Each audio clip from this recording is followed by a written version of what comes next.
Bitter Criticism Special Edition. Very, very special because now I have internet. Yeah, woo!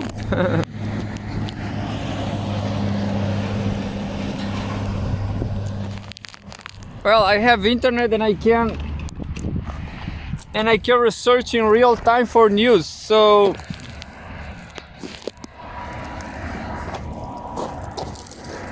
I will show you, and I will not tell you what happened, where I've not found this cell phone. Maybe I can say I found it, this very cell phone. But I prefer not to say how I got this cell phone. It's not illegal, I swear. It's not illegal, but and I have a lost call anyway. Milu is still, I guess Milu is still recovering.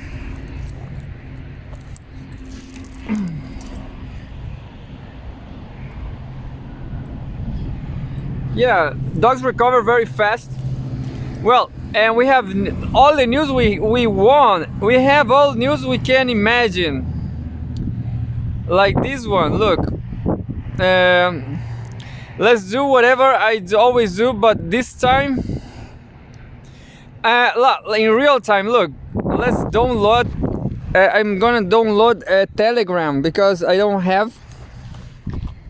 I still didn't download Telegram. I prefer WhatsApp because of people. Not too much people, but people I know they prefer WhatsApp, so that's why I use WhatsApp. And I'm lost here. Where is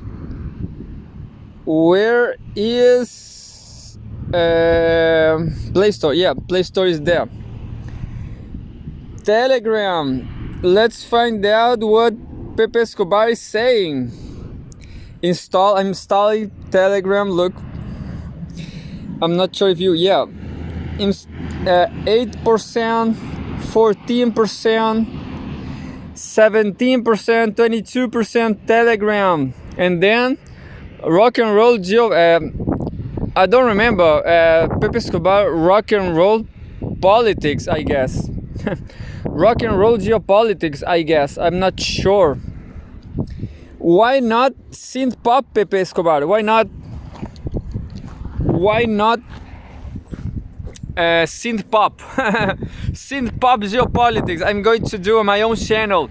Synth pop geopolitics, my own Telegram channel. And then I'm going to say and then I'm going to make another YouTube channel called Sans les armes, without the oh fuck, I just forgot my cell phone. But I'm going to find out now. Look, I'm going to find out my own cell phone. Well, maybe it's getting too late. Yeah, it's getting too late.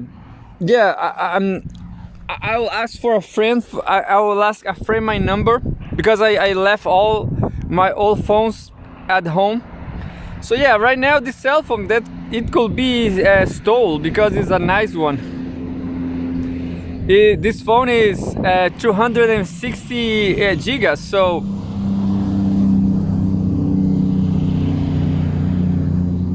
I'm asking for a Brazilian useless friend.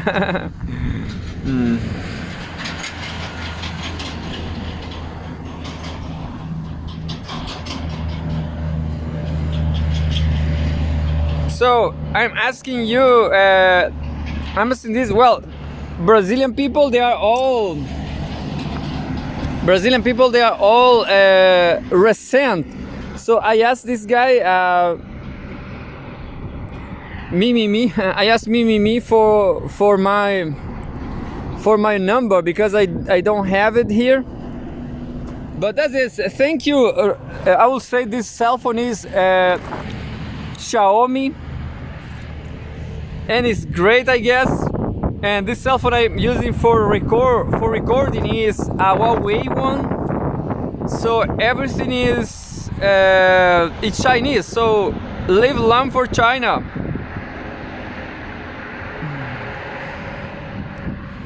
So I'm just waiting for my number, but by now I'm going to search for Russia Today in real time. Look, Russia Today news.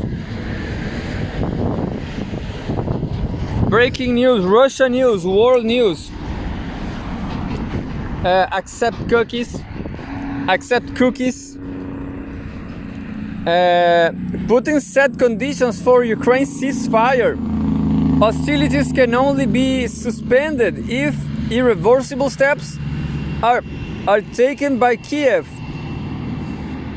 Vladimir Putin said, as usual, look, what I do. This is interesting, look. Medvedev compares Ukraine conflict to US civil war.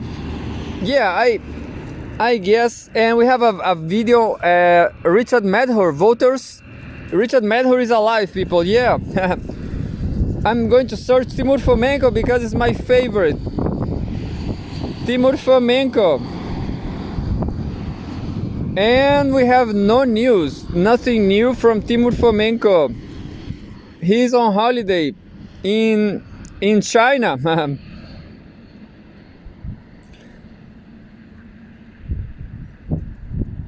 And Bradley Blankenship, what about Bradley Blankenship? Zero result. Because I wrong spelling. Bradley now. Bradley Blankenship, nothing new. So what I do next? If I can access Pepe Escobar, and there's nothing from Timur Fomenko or Bradley Blankenship. Let's try Johnston. Johnston, something like that. I guess it's Johnston. The death of the petrodollar. What really happened between the US and Saudis? Feature, this was too long ago. Oh, this Brazilian is saying me something. I won. She's answered me other thing. I will send an audio for him. Hey nigga, send me the number. I need the number for the Telegram. Would you? I guess he will not understand. Oh, now there's here. Oh, thank you, bitch.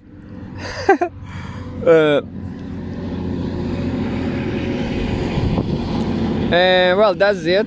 I copied. So Pepe Escobar Telegram is always full of news, not always full of articles, and Milou is not. Look, I'm not sure if I'm going to release Milou because previous time. Yeah, I guess. Milou, you know what you're wrongdoing. Yo, yeah, Milou, you're free now. You're free now, but yeah, let's pray for Milou. Let's pray for Milou, because are being bad days for him, you know. He just came here as nobody happens, you know, with a lot of injuries in her skin.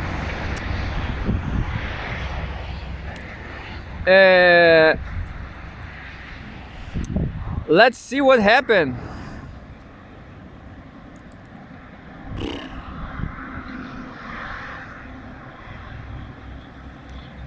Let's see what happened. Telegram, give me some Telegram. And that's it. The dog lost themselves. The dog Mursi was waiting for Milou.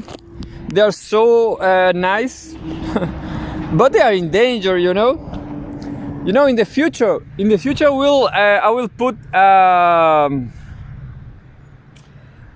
a GPS, a camera, but by now dogs can just die. You know, people can just kill my dogs.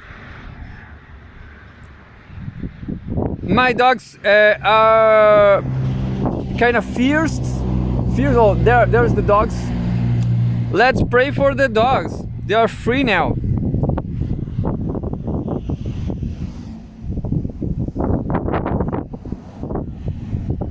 I'm just waiting for the code.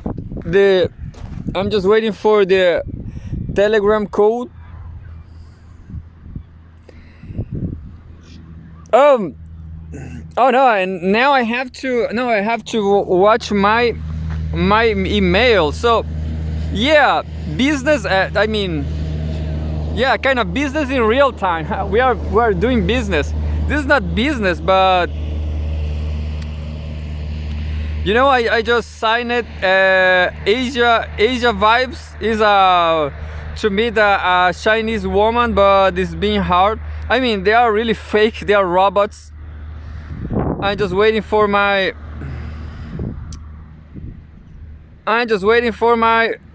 Telegram. What about Telegram, people?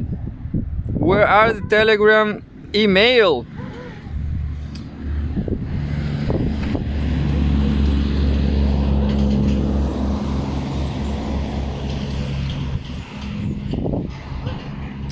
I'm searching for the spam now.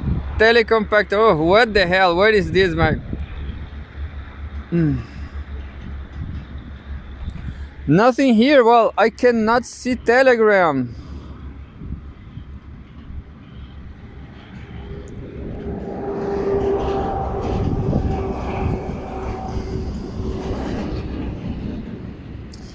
The email is fine. Is right. The email is right.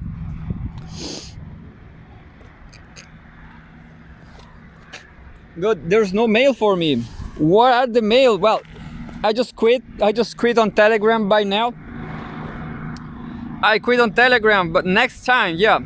So, Russia Today news.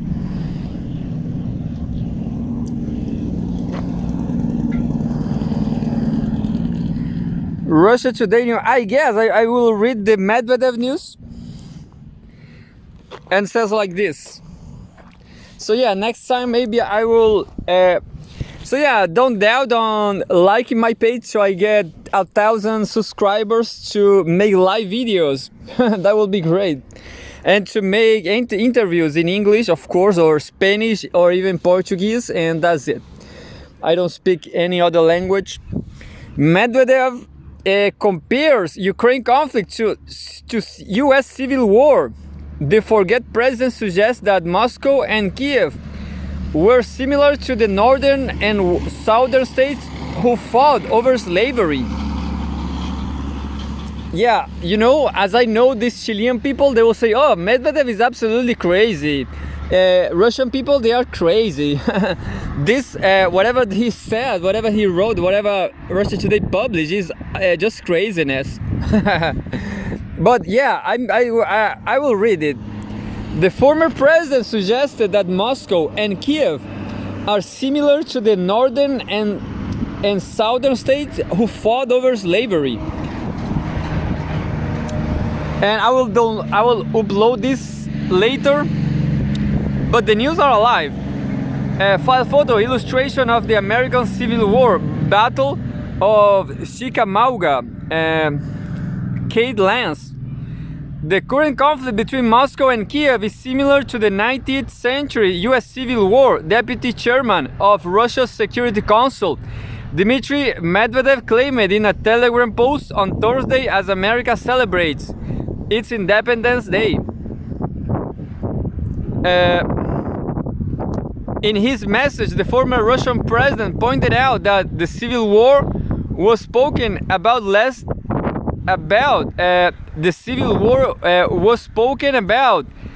these days. The Civil War was spoken about less these days than the 1776 Declaration of Independence from the British Empire. The war, according to Medvedev, was a significantly bigger historical event and its results had a much more profound effect on the average American citizen. The Civil War, which lasted from 1861 to 1865, was fought between the Union and a group of southern states that chose to separate from the US and from the so-called Confederacy. As key part of the conflict was then President Abraham Lincoln's desire to abolish slavery, which the southern states opposed. One reason the topic of the Civil War is now downplayed, according to Medvedev, is because the gloomy parallels with today have become increasingly obvious, and there is now a premonition of another internal conflict in the US. Another reason Medvedev claimed is that the war between the Union States and the slave-owning Confederacy greatly resembles the Ukrainian conflict. He suggested that these parallels are more than obvious. Quote, in terms of industrial potential and human resources, the difference between the North and the South was comparable to that between today's Russia and Ukraine. And with that, the ideals of the adversaries greatly differed. For the North, it was equally liberty, same laws for all, while the South propagated inhumane, inveterate racism, Medvedev wrote. He argued that during the Civil War, the same foreign bastards like England and France brazenly intervened and were hoping for the South to win.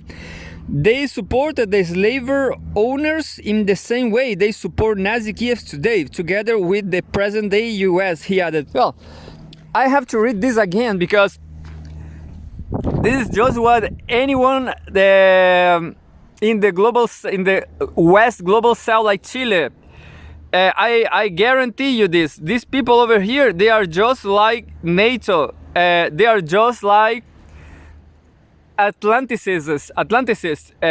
But so I'm going to read this for Chilean stupid people. I'm sorry.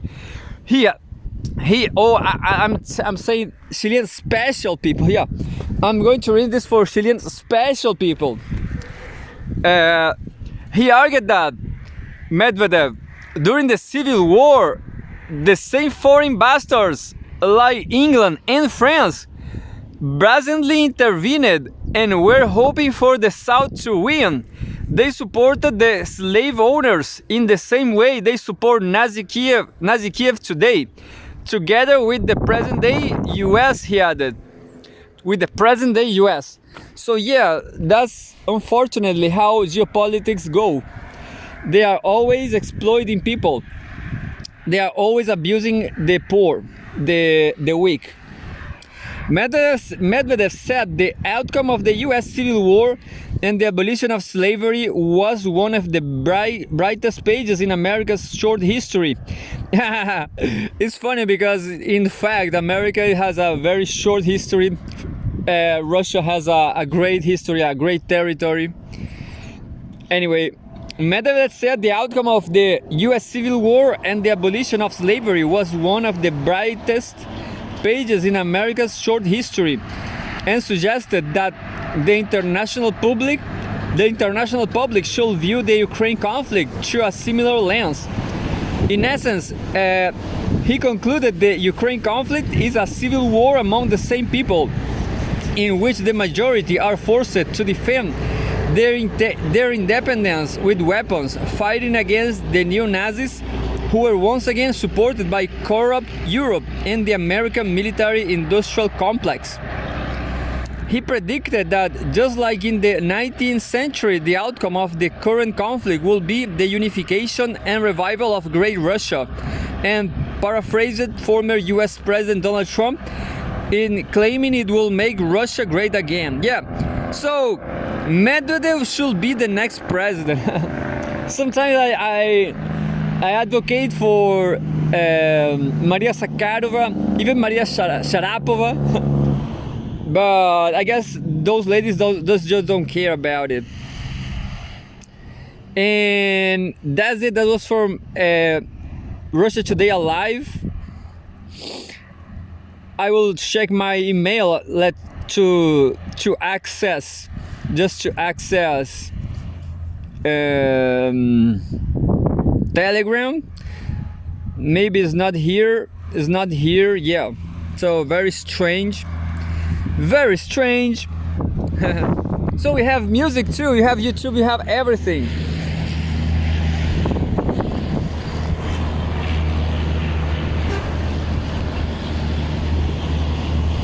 So thank you, Destiny. Thank you anyway.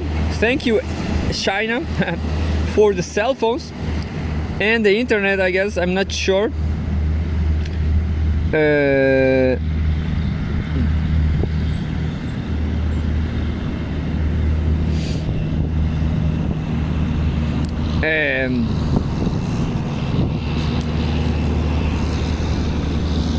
So yeah, I guess I was fine making a whole, but no. Look, in real time is also great. Real time is also great. Elections in the West are masking an irreversible hidden process. Istanbul deal could be used. No, this is interesting. Analysis from EU. This was written by Sergei Poletaev. Elections, this from Russia Today, still Russia Today. Elections in the West are masking an irreversible hidden process. The Western electoral system is facing a deep crisis, but this may actually be good news for civil society. By Sergei Poletaev, information analyst and publicist, co-founder and editor of the VAD4 project. Yeah. Well, by now I have zero will to move to Italy by this time. July 4, world news, Russia Today. We have this EU flag. One of the signs of the times is the global trend towards personality cults and the irremovability of leaders. And apparently, as liberal societies in the West are also moving in this direction. The current situation in the leading Western countries may be called a crisis of their political systems, but this is only the tip of the iceberg. In reality, we are observing a far bigger issue. This is not the first time it's happened since World War II. Recall the situation in the 1960s and 70s. But the depth and scale of the changes which are taking place in the world today suggests that the time is ripe for major changes in global institutions, including the electoral system.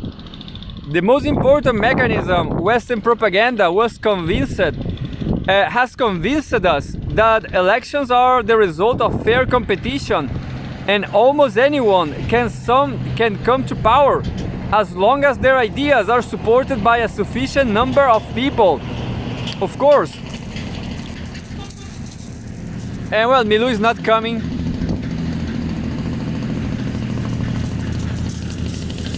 Yeah. Milou is left. Anyway, the most important mechanism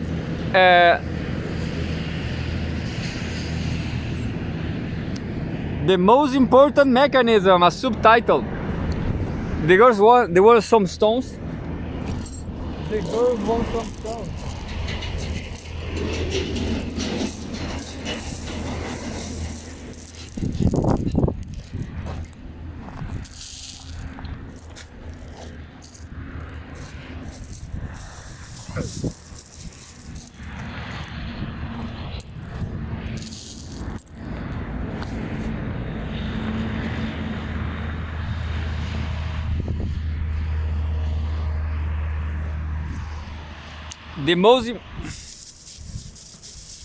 The most important mechanism Western propaganda has convinced us that elections are the result of fair competition, and almost everyone and almost anyone can come to power as long as their ideas are supported by a sufficient number of people.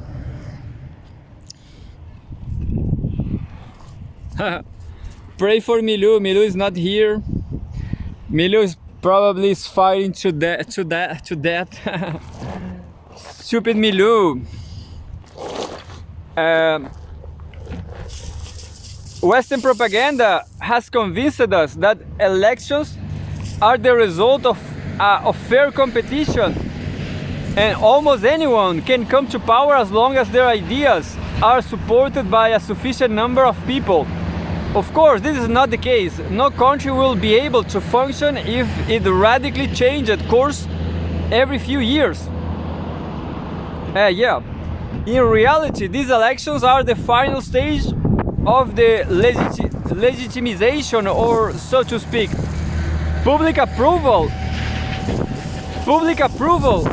of ideas, and people have undergone a long selection process by the ruling class.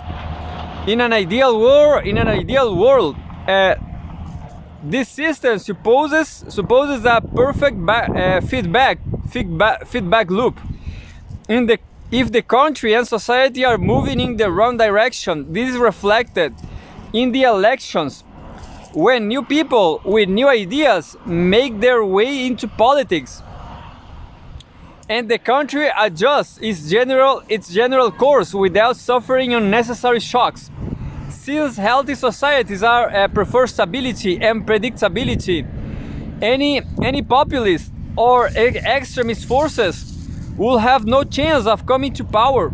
However, in fact, the political system is aimed at self-preservation, and for the sake of long-term stability, it doesn't want to bring in new blood. As a result, once meaningful and fundamental political ideas eventually mature into a set of mechanically separate dogmas, public discontent accumulates over the years and eventually gives rise to counter-elites, which grow stronger and could come to power in the end. The popularity of extreme right or left forces is the first sign of crisis in society. This is exactly what happened in the West after the Cold War.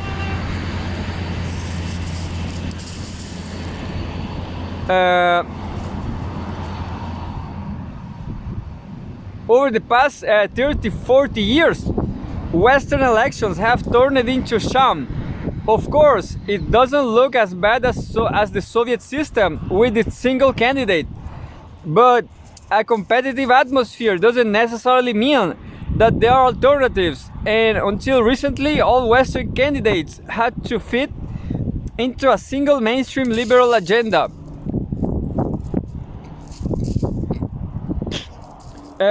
A candidate or party could be slightly more rightish or leftish, but the general political course was never adjusted, and any such attempt was considered heresy.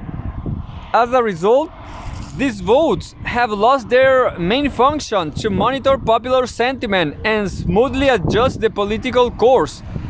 The weakening of the electoral system has led to the loss of public feedback. These days, any Western politician can understand the words of late Soviet leader Yuri Andropov. Quote, we don't know the society we live in. However, instead of acknowledging this fact, we see almost complete denial. We say we are doing everything right, the West says, but dark forces are viciously oppressing us. If they fall, so we need to unite around the leader, the party, our ideals. We can't let the enemies of democracy come to power. the disintegration of liberal globalist system is a historical objective process, and the traditional electoral system is falling apart together with it. However, it is interesting that the lies of the old elites who are desperately looking for ways to prevent non-systemic forces from coming to power have greatly accelerated this process and have devaluated the electoral system even more.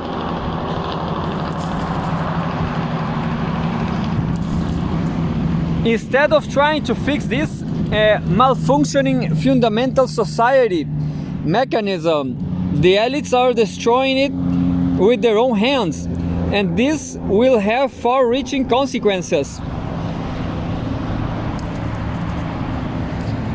And we have another subtitle. We have been here ourselves. Russia knows what happened when you replace politics with political engineering. This happened in the 1996 presidential elections in Russia. At the time, the Communist Party, headed by Gennady Zyuganov, competed with then President Boris Yeltsin, whose popularity was rapidly falling, and the new post-Soviet Russian elites faced the prospect of full-blown communist revival. Today, leading Western democracies are replaying that scenario. French liberals published an almost... And there's Milou. Milou, are you fine, stupid? Milou, ven aquí. Looks Milou is fine. I don't want to see more blood. I don't want to see more Milou's blood. Anyway, so this is a very interesting topic. The Russian 90s politics, isn't it? Russian 90s politics. There should be a lot of books about that. What happened in Russia after the perestroika and the glasnost? Yeah, in my stupid opinion says, hey, so yeah, Soviet Union fall apart, but they can win whatever they want. They can come to power again wherever they want. Understand? It's a matter of politics. Anyway, we have been here ourselves. Russia knows what happened when you replace politics with political engineering. This happened in the 1996 presidential elections in Russia. At the time, the Communist Party, headed by Gennady Zyuganov, competed with then President Boris Yeltsin, whose popularity was rapidly falling, and the new post-Soviet Russian elites faced the prospect of full-blown communist revival. Today, leading Western democracies are replaying that scenario. French liberals published an almost literal copy of Yeltsin election newspaper, which was titled "God forbid," and their U.S. friends won an incapacitated old man to run for president and to prosecute his opponent. Yeltsin managed to win the 1996 election and later, without discrediting himself, appointed a successor, thereby laying the foundations of modern political power in Russia. But unlike him, it seems that U.S. President Joe Biden and French President Emmanuel Macron are doomed to fail.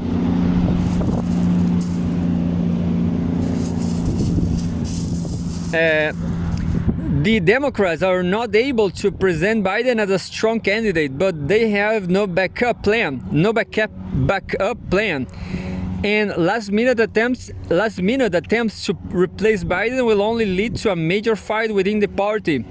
The outcome of the presidential race is becoming increasingly unpredictable, and it is in this situation anything is possible, even as an assassination attempt on Biden's main competitor, Donald Trump. Yeah, absolutely right. Of course. these people they are these people they are the empire himself, the hegemon himself.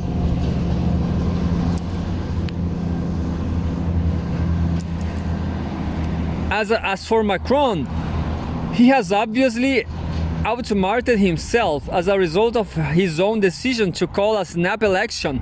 He's about to be defeated and lose his majority in the parliament. France may face 3 years of chaos with the bleakest of prospects for the liberal ruling class.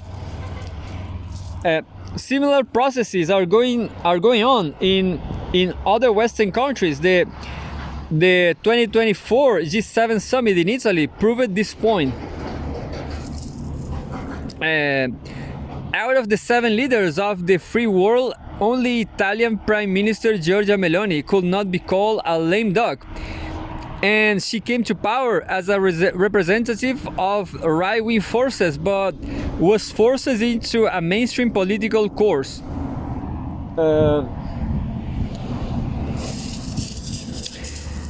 What we are seeing now is an important historical moment, but for the sake of this article, it's even more important to know that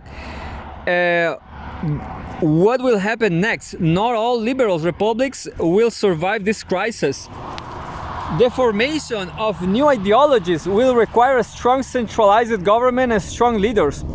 This figure will either be chosen by the elites who are concerned with preserving their country, or will come to power from below. That's it, by means of a revolution and the re-establishment of the state.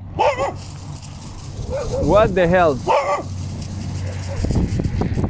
What the hell now? There are dogs. Are dogs coming here? I guess it's nothing. Milu!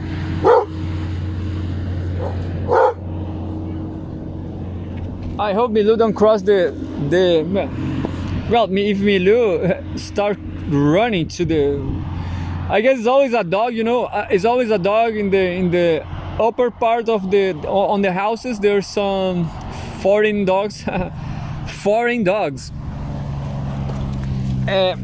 Of course, the figure will either be chosen by the elites who are concerned with preserving their country, or will come to power from below. That's it, by means of a revolution and the re-establishment of the state.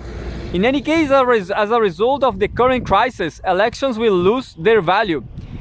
Of course, no one will. Yeah, I like it. I like it. I very like. And well, I believe that, you know.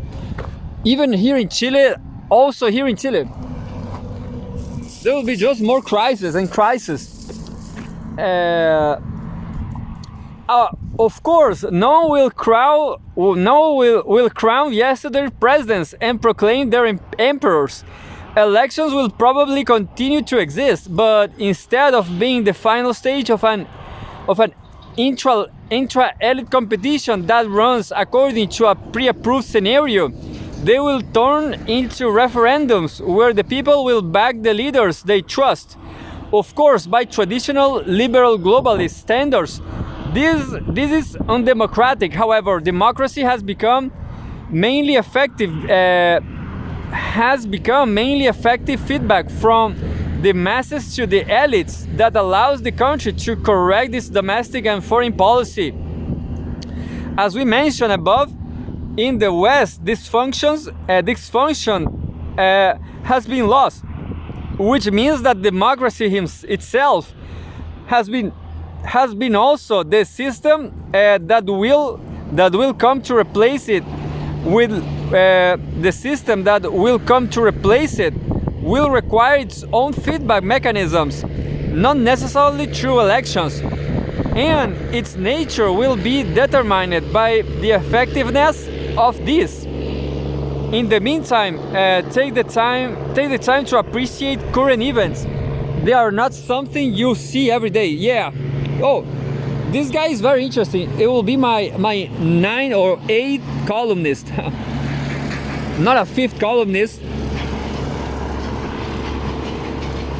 There's an interesting news here too. Shanghai Cooperation Organization speeding up the de-dollarization, putting up,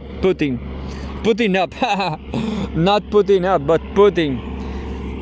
July 4. Oh, happy birthday, Tommy. Tommy, happy Independence Day, July 4th. Tommy is American. He's a American pit bull. Who knows? I'm not sure if he's an American pit bull. Shanghai Cooperation Organization spending up de-dollarization, putting use of national currencies in Russia's settlements with fellow SCO members has exceeded 92%, the president has said. Members of the Shanghai Cooperation Organization (SCO) are ramping up settlements in national currencies, Russian President Vladimir Putin stated on Thursday at the SCO summit in Astana, Kazakhstan. Founded in 2001, the SCO is an economic and security bloc covering most of Eurasia and accounting for more than 20% of global GDP. The organization includes India, Iran, Kazakhstan, China, Kyrgyzstan, Russia, Pakistan, Tajikistan, Uzbekistan, and now Belarus. Currently, 14 countries, including Egypt, as the only African state, hold SCO dialogue partner status, allowing them to participate in the organization's specialized events, and the invitation is on its members. Speaking at a Council of Heads of State meeting, Putin noted that the SCO members have increased the use of national currencies in mutual settlements. Anyway, I'm gonna leave the news here, or not. I'm going to read it. Yeah, I'm going to read it. For example, quote: They're sharing Russia's commercial transactions with members of the organization has already exceeded 92% in the first 4 months of this year, the president said. The global trend toward using national currencies in trade instead of the US dollar gained significant momentum after Russia was cut off from the Western financial system and had its foreign reserves frozen in 2022. Putin also reiterated that Russia's proposal to create an independent mechanism for settling payments within the SCO, adding that meetings between finance ministers and central bank governors help boost trade and investment ties within the organization. Earlier this year, the head of the Russian Central Bank, Elvira Nabiullina, noted that more countries were having doubts about the West SWIFT after many Russian banks were cut off from the Belgium-based financial messaging system, allowing the start of the Ukraine conflict in 2022. Definitely. What are Steelers? And now I'm going to put in real time some Daniel Jadue, but I guess Daniel Jadue never speak nothing more again from Chile. This is the Social Democrat communist candidate / communist. I should say communist / Social Democrat. Well, it has. I'm checking the YouTube. Daniel Jadue's YouTube channel. There's nothing new there. 2 months, you know, he's been in prison from 2 months or something. This is the very last one.